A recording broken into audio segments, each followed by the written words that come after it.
आप सबको प्रभु यीशु मसीह के सामर्थी और पवित्र नाम में जय मसीह की। प्रभु का हम धन्यवाद देते हैं आज के सुंदर दिन के लिए खुदावन ने हम सबकी जिंदगियों में दिया है।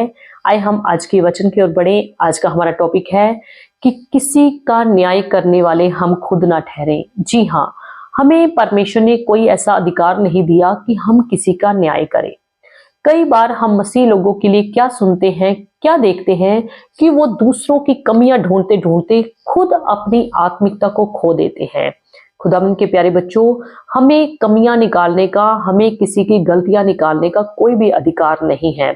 अगर हम किसी की गलतियां ढूंढेंगे, अगर हम किसी की कमियां निकालेंगे, तो परमेश्वर हमारे पीछे हमारी गलतियों को, हमारी कमियों को निकालने वाला हमारे पीछे खड़ा कर देगा। बाइबल में हम देखते हैं कि प्रभु यीशु मसीह के पास कुछ फरीसी और शास्त्री एक व्यभिचारिणी औरत को लेकर के आए और आकर क्या कहने लगे कि हे गुरु, मूसा की व्यवस्था ने हमें ये आज्ञा दी है कि हम ऐसी स्त्रियों के ऊपर पथराव करें। प्रभु यीशु मसीह ने जैसे ही उनकी बात सुनी तो भूमि पर झुके और कुछ कुछ लिखने लग गए। प्रभु यीशु मसीह ने क्या कहा कि अगर तुम में से कोई निष्पाप है तो पहले वो पथराव करे। प्रभु यीशु मसीह की ये बात सुनकर क्या छोटे क्या बड़े जितने भी लोग थे, एकाएक सारे के सारे जने उस जगह से दूर हो गए, यानी कि उस जगह को छोड़ करके चले गए। तो प्रभु यीशु मसीह ने उस स्त्री को पूछा कि क्या तुझे किसी ने कुछ कहा, क्या तेरे ऊपर किसी ने पथराव किया? उस औरत ने कहा नहीं।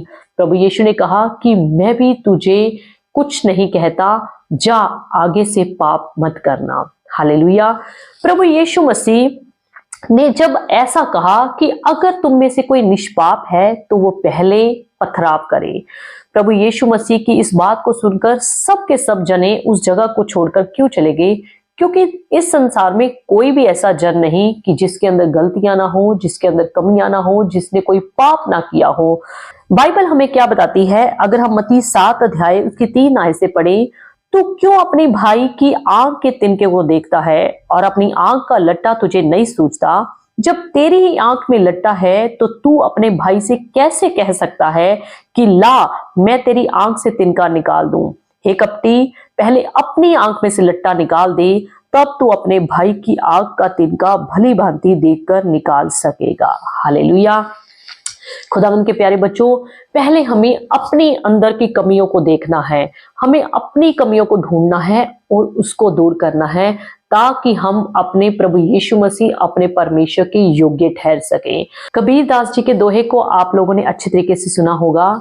बुरा जो देखन मैं चला, बुरा ना मिला कोई, जो दिल खोजा आपना, मुझसे बुरा ना कोई। जी हाँ, खुदावंद के प्रिय लोगों, कबीर दास जी कहते हैं कि जब मैं दूसरों को देखने चला तो मुझे कोई भी बुरा ना मिला, पर जब मैंने अपने आप को ही खोजा, अपने आप को ही जांचा, तो मुझे ऐसा लगा मेरे से बुरा तो कोई है ही नहीं। हालेलुया।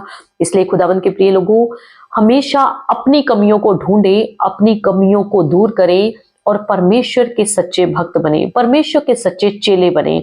आज हम प्रभु यीशु मसीह के अपने आप को चेले तो कहते हैं, अपने आप को बड़ा तो कहते हैं, अपने आप को समझदार तो कहते हैं, पर हमारे अंदर कमियां होने की वजह से हम परमेश्वर के योग्य नहीं ठहर सकते, हम परमेश्वर के सच्चे चेले ठहर नहीं सकते। सो हमें अपनी कमियों को दूर करके, अपनी घटियों को दूर करके परमेश्वर के समक्ष जाना चाहिए, परमेश्वर के सम्मुख जाना चाहिए और परमेश्वर को कहना चाहिए कि परमेश्वर, मुझसे बड़ा पापी कोई नहीं होगा, आप मेरी कमियों को दूर करें, मेरे पापों को दूर करें, ताकि मैं दूसरों के लिए आशीष का कारण ठहर सकूं, मैं दूसरों के लिए बरकत का कारण ठहर सकूं और सबसे बढ़कर आपकी पवित्र दुल्हन बन मैं सकूं। हालेलुया। सो परमेश्वर आपको इस वचन के तहत बहुत सारी आशीष और बरकत दे।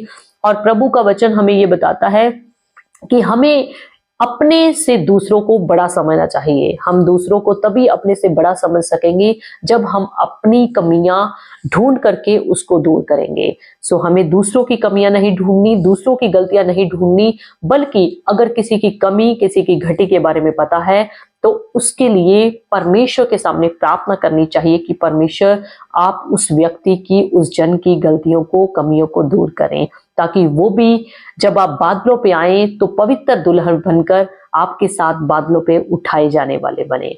परमेश्वर की आशीष, परमेश्वर की बरकत आप सबों के जीवन में हमेशा हमेशा तक बनी रहे। आप सबों को जय मसीह की। आमीन।